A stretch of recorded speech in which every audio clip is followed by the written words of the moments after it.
liugu lõi jääl, nahk sai tal märjaks ja ära läks hääl. Järgmisel hommikul mõtelda on mõnus, rääkida on raske. See on minu lapsepõlve üks lemmikraamatuid ja tänu sellele raamatule on siis ka minu tee väga suuresti läinud luuletaja rada ja paluksin nüüd siia autogrammi. No näed, kas või see sama pealkiri. Mõtelda on mõnus. Jah. Et see on nüüd see sama eksemplar, mida mina lugesin 5-aastasena. Siin on pannkoogi-plekke, teisi plekke ja see ongi hea raamatu tunnus.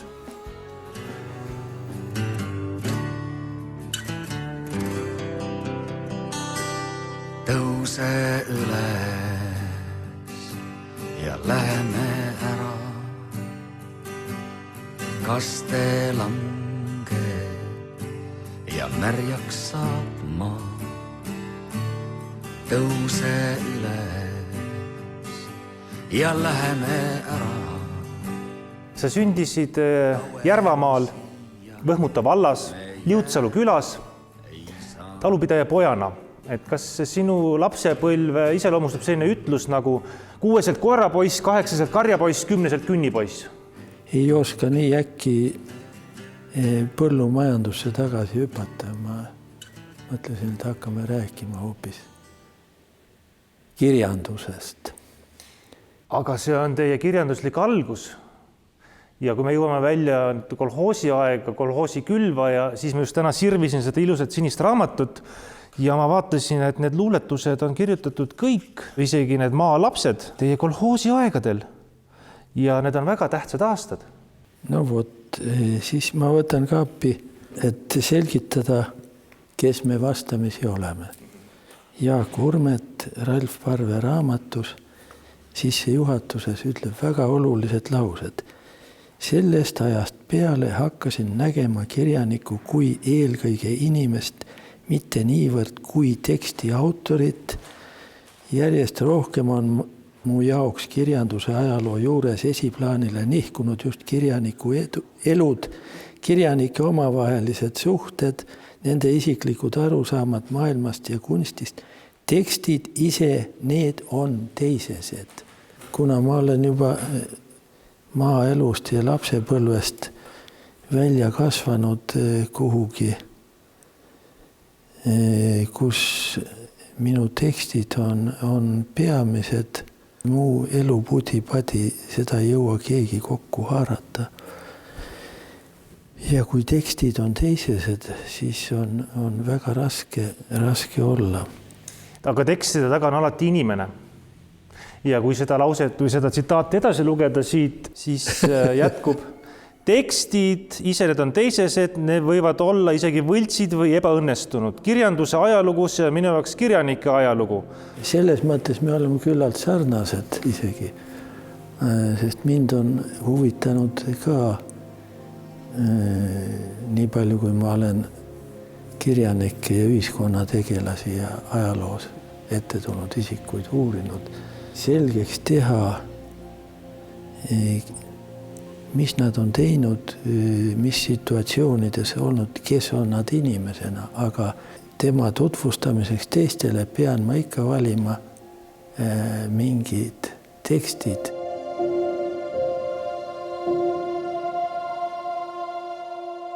Väike Hando, pärast sõda, ajad olid rasked, põld vajas harimist. No iga maainimene oma miljöös millegagi tegeles, kes hoidis natuke kanu või karjatas loomakesi, aga seesama, keda ma olen uurinud, Jaan Latik, kirjeldab, kui tema oli poisikene, kui palju nad pidid karjas käima, aga meie Järvamaa oli karjapidamise mõttes hoopis teistsugune. Köietati või ketitati loomi ja niisugesi vabu karjamaid eriti ei olnud ja siis käidi loomi edasi panemas. Näiteks eriti hobused söövad väga korralikult ja nende temperamendi vahe on ka oluline.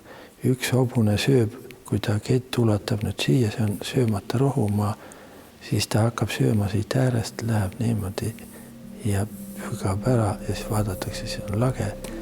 Ja teine natuur on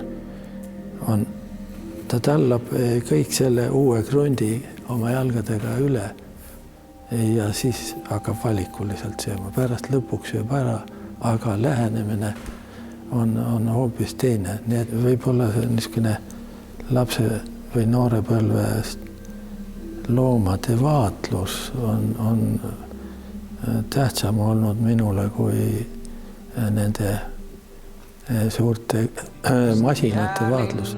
Päästab uurist, põlvõtta eest ja põgene kodust, kuusikud. 2 venda olime, kes käisime koos paralleelselt koolis, väiksem käis natuke hiljem omaette.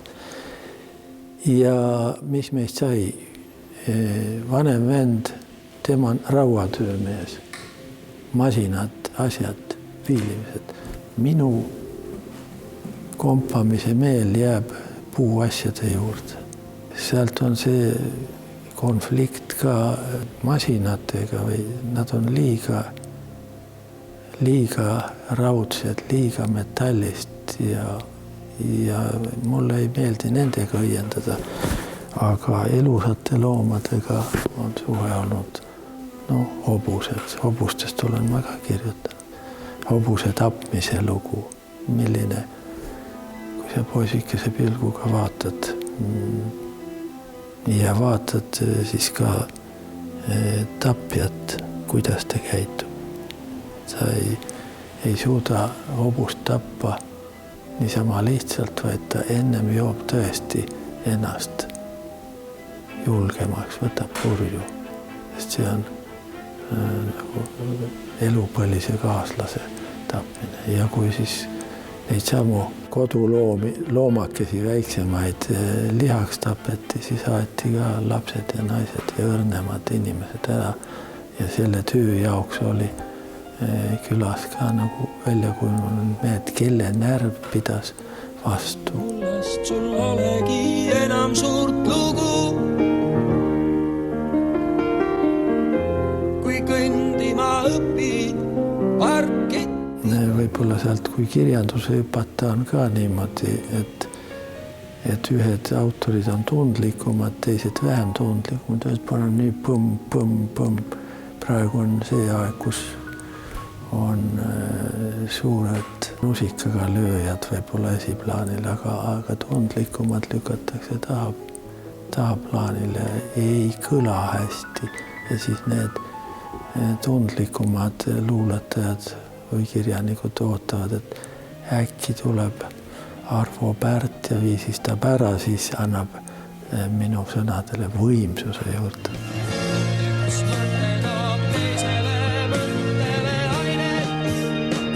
Minu käes on üks raamat, üks väga tore raamat, mida ma lugesin juba siis, kui see välja tuli. Aasta oli siis 86, selle pealkiri on Juturaamat. Vägisi tuleb tunne, et need palad on väga autobiograafilised. Ega ilma eluloota ei kirjutaks ühtegi asja. Isegi Miga Valdari, kui ta kirjutab vanadest egiptlastest, on oma isiksusega ikkagi sees. Autobiograafiline selles mõttes, et nagu seenel käia või marjul käia, ta käib metsas ja tuleb tagasi korviga. Ma olen käinud inimeste hulgas ja mina olen käinud, mul on korv käes olnud ja olen korjanud nendest ühe killukese, teise killukese ja pannud oma oskust mööda kokku või kui räägin marjadest, ma olen keetnud ühe moosi. On minu elulugu, aga samal ajal on nende marjade elulugu ka sees ja niimoodi, ikkagi ma olen realist ja isegi need, kes nimetavad ennast fantastikamaks või sürrealistiks. Mis on selle taga, milline autobiograafia sürrealistliku luule taga? Ikkagi olles ise mõningaid tekste, luuletusi ja proosapalasid kirjutanud, siis ma ikkagi tajun, et autoril on silmades olnud konkreetne turg. jah, see on Tapa. Tapa turg. jah. Ants poeg tundub olevat autorile ikkagi kõige lähem. Sõjajärgne Tapa.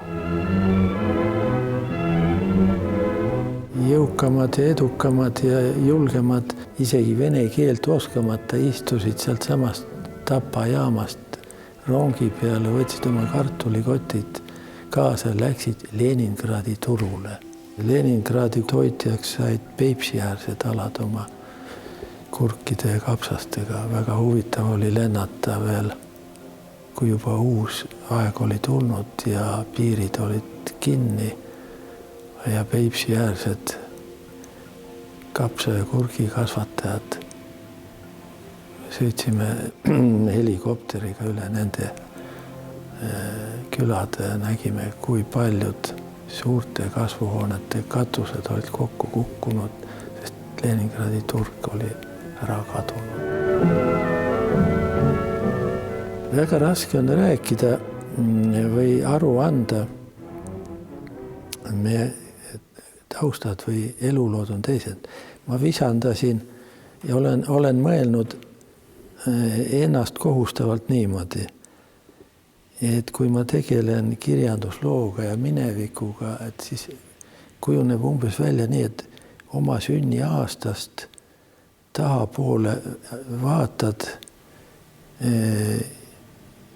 umbes sama kaugele, kui sa oled edasi elanud. Kui sa oled elanud 25 aastat, siis vaatad, enam-vähem pead tajuma seda, mis oli 25 aastat enne sind. Noh, kui oled 20-aastane, mina sündisin enne 40-ndat, 38, siis ma pidin enam-vähem tajuma seda Eesti riigi tekkimist. Ühesõnaga, see Eesti riigi tekkimine 17-18 aasta, see läks minu elulukku. Ma olen praegu üle 70, 75, 6 midagi. Mina haaran juba 150 aastat. Kusagil minu loomulik ajaloo tunde piir ja uurimise piir on seal 19. sajand 1860, kui oli ärkamisaeg, laulupeod tulid. Ja kui ma siis nüüd sinu elulugu vaatan, mis on sünniaasta vist oli 79, 35 aastat vana, nüüd on 2014, et sina oma ajaloo haardega oled umbes 1944 ja see on see sõja lõpp, põgenemine, pagemine siit maalt, pagulaskonna tekkimine, laevadel uppumine, see traagiline aeg.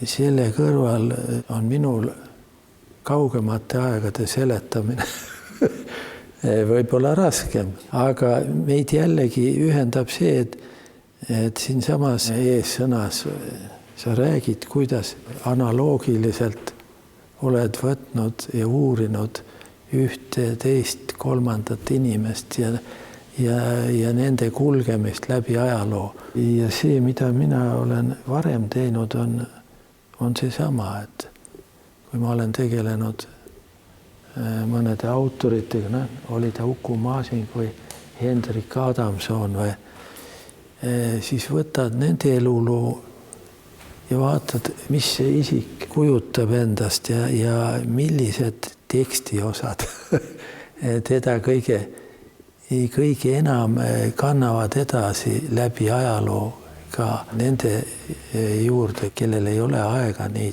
detailselt uurida. Joo. Tere. Kõik töötavad?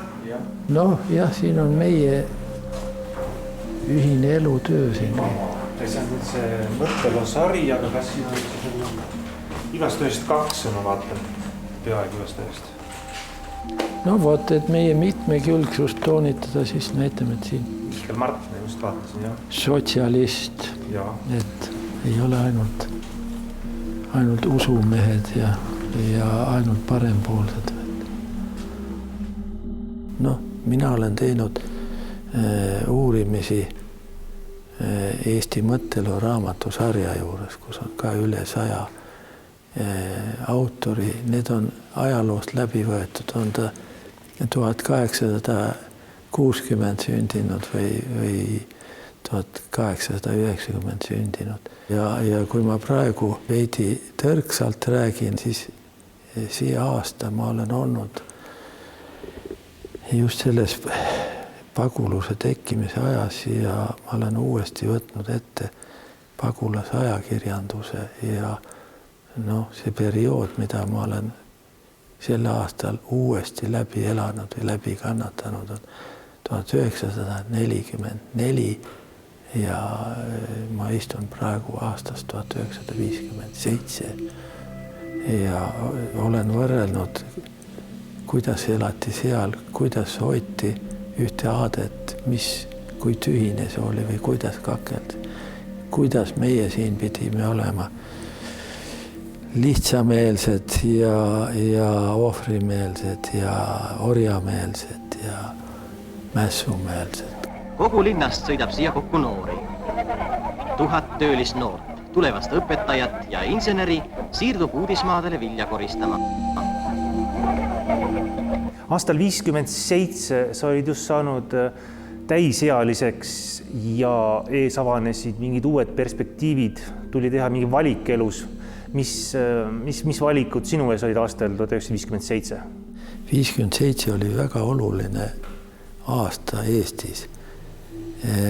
Siis oli pärast Stalini surma juhtunud muutuste järel võimalik Eestis avada väga palju uusi kanaleid. Kui palju ajakirja alustati, sealhulgas Loomingu Raamatukogu, mis andis ka kirjandusele hoopis uue aluse. Lapsepõlvest saadik tiksunud kiusatus kirjanduse poole ihus sai sellega ka väljastpoolt toitu, et on midagi muutumas. Aga et ma olin maainimene, vaesus oli nii suur, et statsionaarset õppimist ei saanud ette kujutada ja siis kaugõppe teel läksin ennast täiendama Põllumajandusakadeemiasse. Paralleelselt püüdsin siis teha kirjanduslikke tekste, luuletusi. Nii kaua kui tundsin, et olen kasvatanud ennast nii tugevaks, et võin nende luuletustega välja minna, aga siis jõudis juba 60ndate algus ja need, kes olid kirjandust õppinud ja andekamad vennad, et need juba astusidki oma debüütraamatutega kirjandusse, tuli see niinimetatud kassetipõlvkond, kuhu ma siis ka kergelt lülitusin. Taevaratas tiirutab tähti, lähevad kaksikud, kaalud ja sõnn. Kus on see tabamatu ja tähtis, millest sõltub su saatus ja õnn? Ja kui ma olin ennast nii palju koolitanud, et tundsin, et ma lahkun põllumajandusest ja lähen kirjandusse, siis see oli niisugune saatuslik otsus. Aga selle otsuse ma tegin pärast seda, kui ma olin tundnud, et minu võimed luuletada või kirjandusega tegeleda vist kannavad ja põllumehe jõudu minu jõus ei olnud, sest see teine kiusaja oli kõvem. Lisaks sellele, mis ise olen teinud, olen siis uurinud natuke teisi ja püüdnud ajaloo august välja päästa ka neid inimesi, kes otseselt literaadid ei ole, aga kes Eesti ajaloos, Eesti ühiskonnas on olnud olulised kujud. Ja ma vaatan, et tänaseks oleme jõudnud sinna, kus on tulnud uus põlvkond, keda enam ei pruugi minevik sellises mahus ja sellise intensiivsusega huvitada, mis oli meie põlvkonna ülesanne, siduda need ajastud kokku. Ütleme niimoodi. Kui Eesti ajalugu kulges läbi ajaloo 1940 aastani ja siis tuli Nõukogude aeg ja lõikas siis selle Eesti aja üldse välja, nagu katkemise koht oli ja tehti nagu õunapuule, mis on jänestel ära söödud, koor ära söödud, pannakse väikene tugi. Nii et meie ajaloo käsitlus tuli siis 1917 oli, siis tuli kodanlik aeg, mida me ei pruukinud, ei tohtinud meenutada, tegime Nõukogude Venemaast ja Nõukogude Liidust siis oksakese ja hakkasime siis 45. aastast kasvatama ja see oli kõik keelatud. Ja see on siis minu eluloo kohustus taastada siiski see.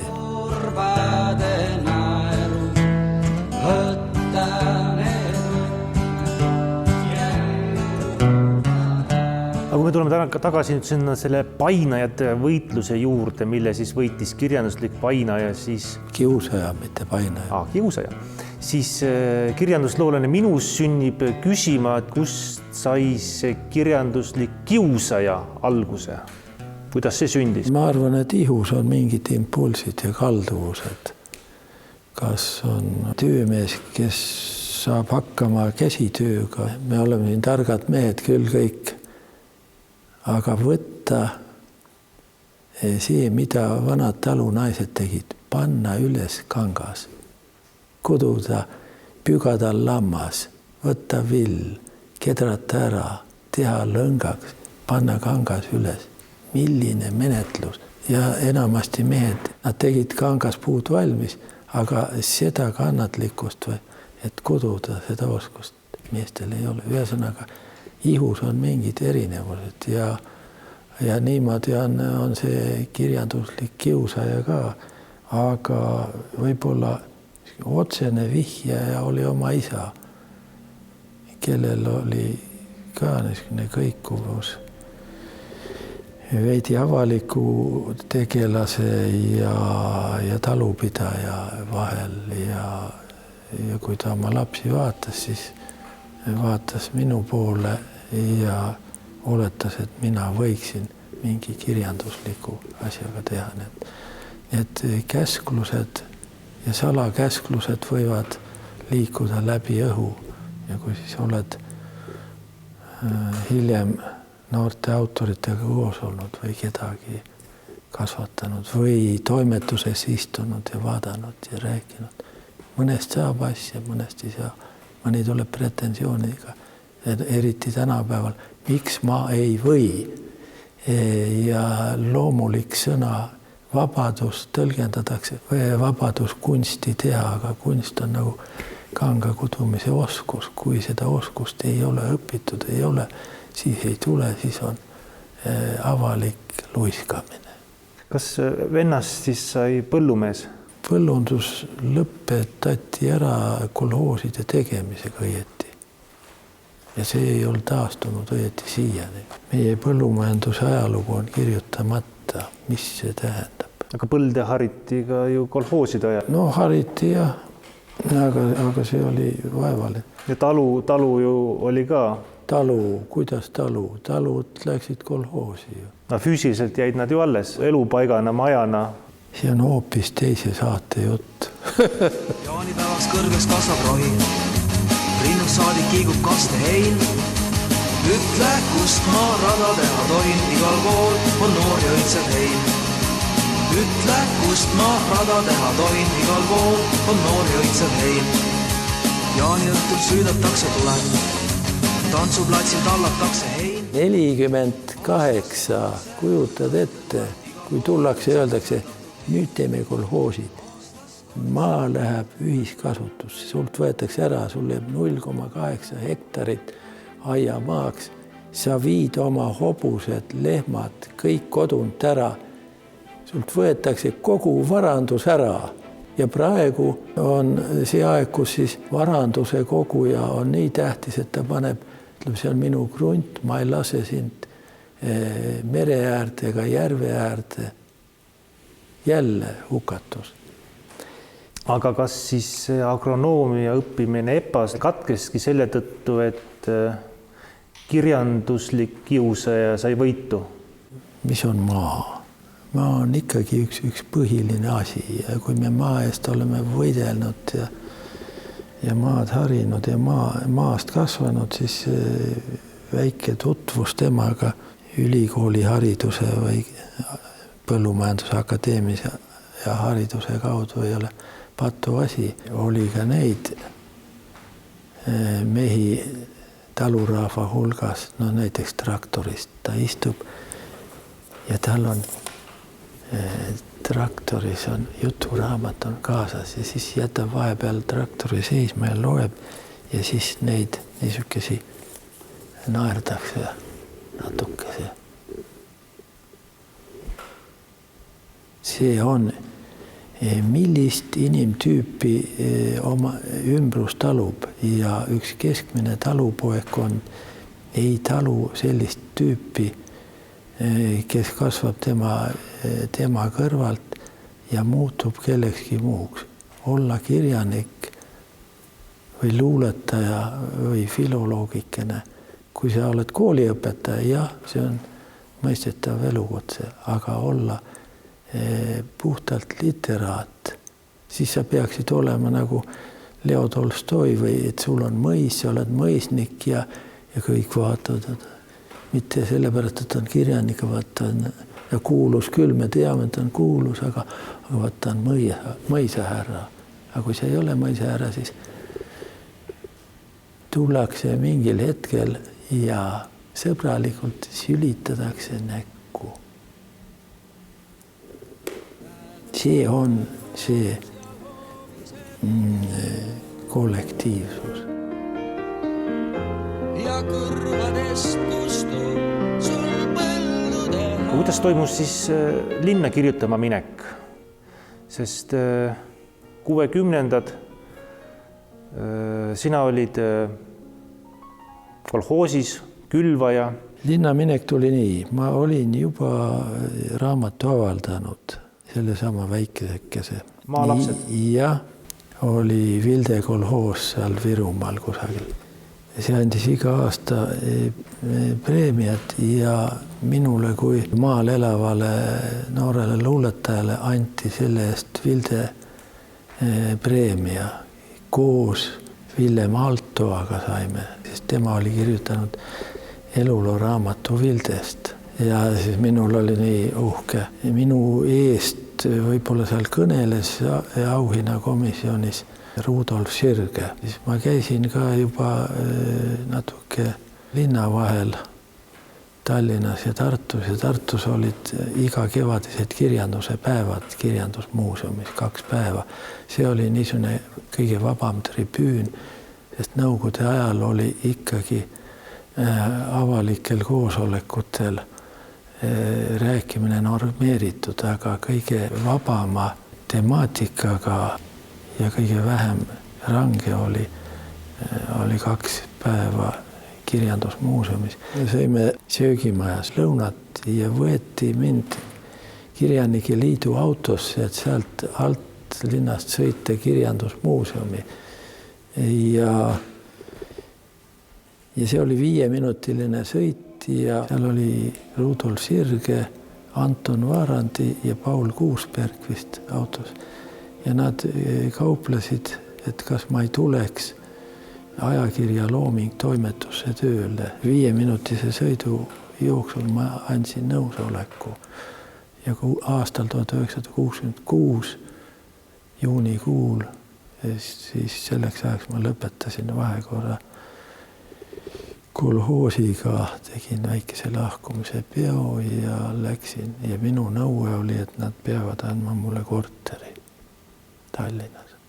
Ja siis ma olin 5,5 aastat Loomingu toimetuses ja siis see 5-aastane stuudium, see on nagu omamoodi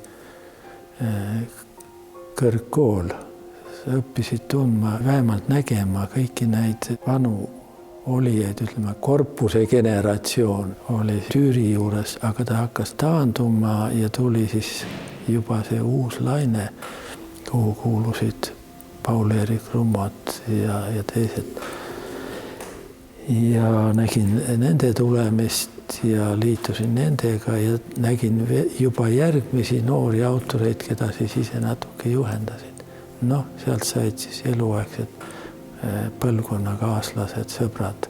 Selle ametikoha nimi oli publitsistika osakonna juhataja ja mulle tundub see ikkagi päris erakordne tolles ajas, et usaldati nii vastutusrikas ametipost siis sulle, kellel ei olnud ometigi sellist pikka õpipoisiperioodi või järelekatsumise põlve?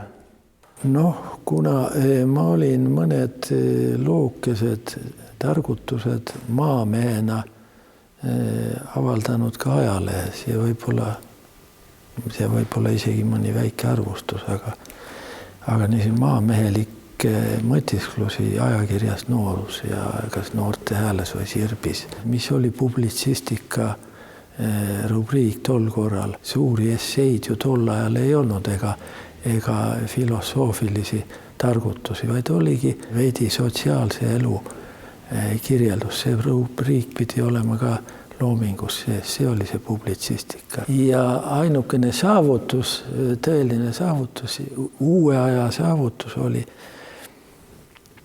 kuidas me viisime siis vaba mõtet, mis kirjanduspäevadel olid olnud. Selle taolist vaba mõtet viia ajakirja sisse õnnestus, nimetame seda esseistikaks, publitsistika asemel ja olukirjelduse asemel või lisaks sellele esseistika ja see oli 2-leheküljeline rubriik mõtted ja märkmed. Ja see kestis kaunis kaua. Miks ma seda nii pikalt rääkisin? See oli niist väikeste sammudega tulime me välja ikkagi Nõukogude ajast ja muutsime Nõukogude aega ja siis üks päev tuleb laulev revolutsioon või nottev revolutsioon.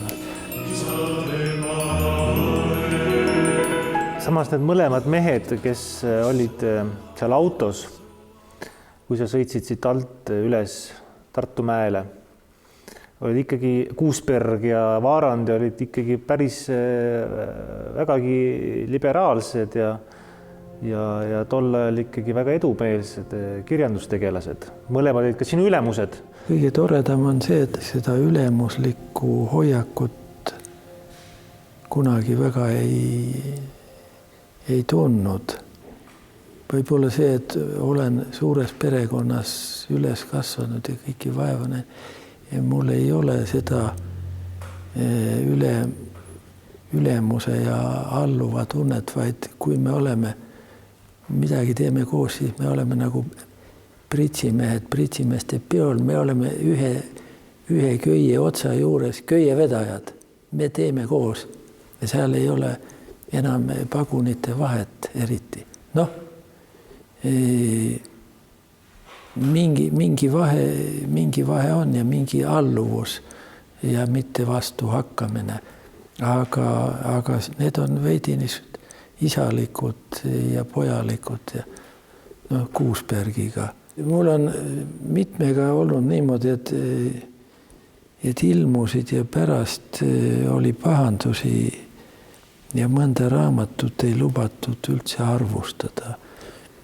Ja siis seesama Kuusberg võttis mind Kirjanike Liidu juhi ja parteilasena käe kõrvale ja me jalutasime läbi Lobjakase Tallinna ja siis ta ütles, et Loomingu Raamatukogu ei oleks tohtinud, vähemalt selle ühe luuletuse oleks pidanud välja võtma, kus oli juttu korpuse generatsioonist, vanad väsinud mehed, sõjad selja taga. No niimoodi me rääkisime ja Anton Vaarandi oli vana eurooplane, kuigi ta oli noorest saadik, oli komparteilane ja selle tõttu maapaos. ja ega ta sellest ei taandunud, nii nagu need vanad ideelised kommunistid olid, aga teist otsapidi olid nad väga humaansed, väga inimlikud, aga tema ilmavaade oli see, nii nagu veel usklikul on, vaat usk. Et niisugused huvitavad kogemused olid. No vot ja siis... Filosoofiasari? Jah, nende teine Luter oli veel meil või oli? Ei olnud.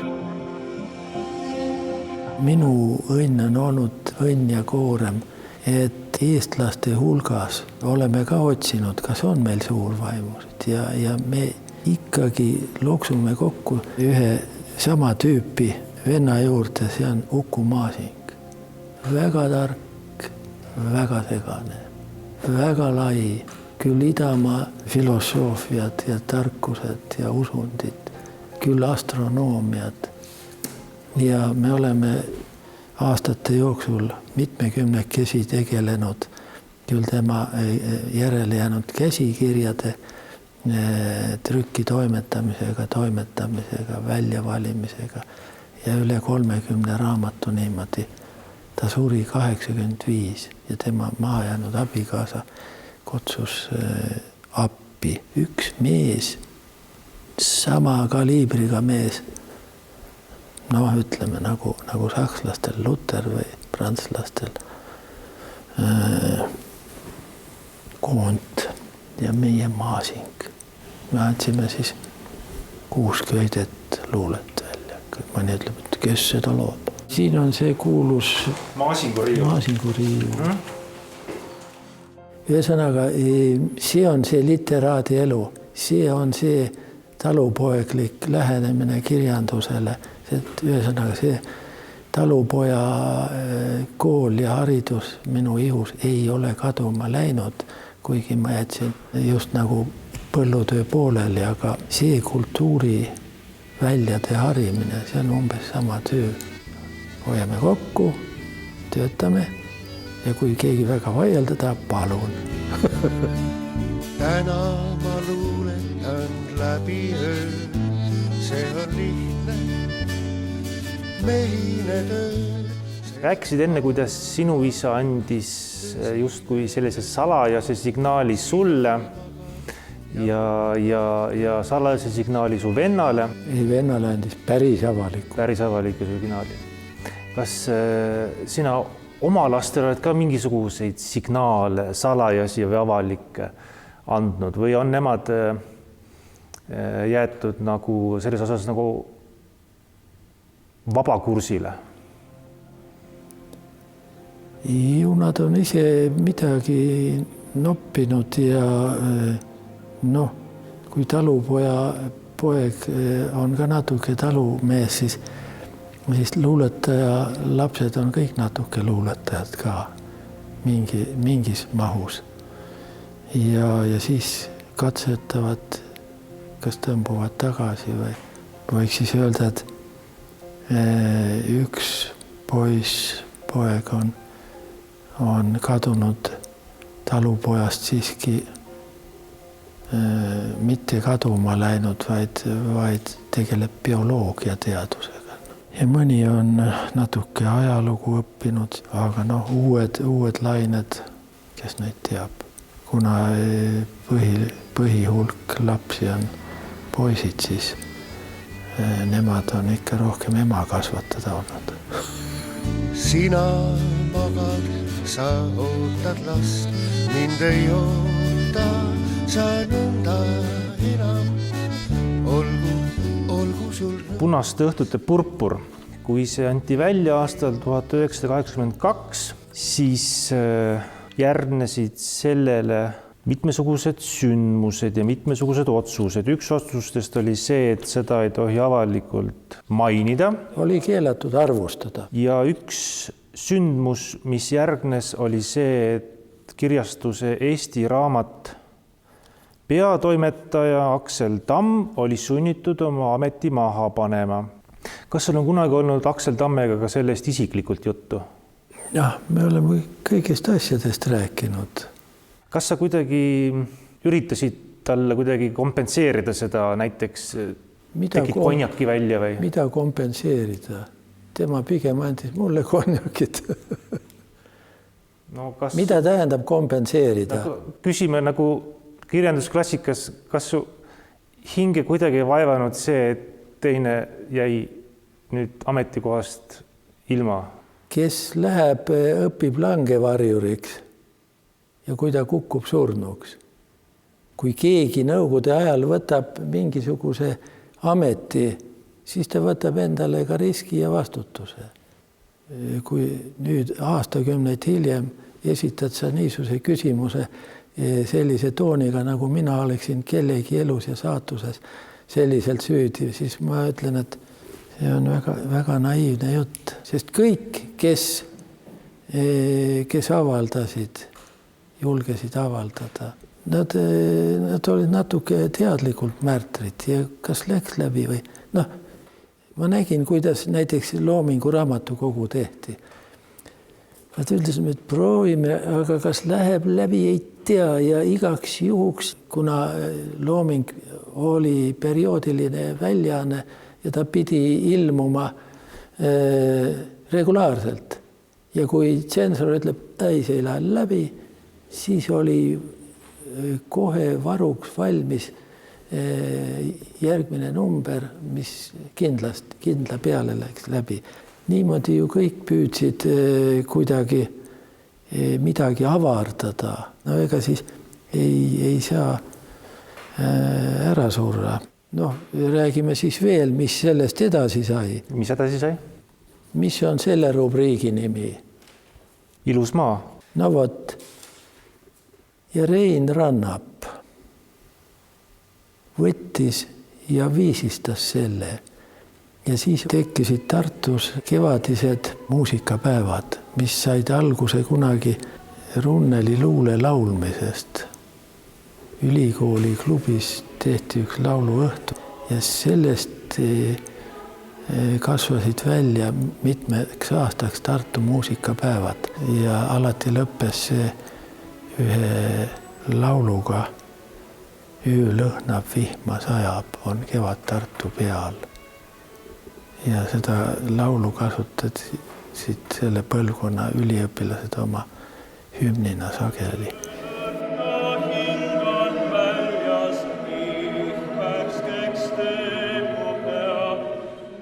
Ja ühel Tartu muusikapäevadel siis tulid või kevadpäevadel tuli Rein Rannap Tallinnast koori ja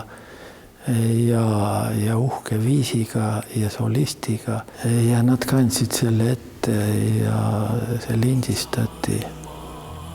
Lind läks raadiosse ja Rannapi saatuseks sai pageda Ameerikasse.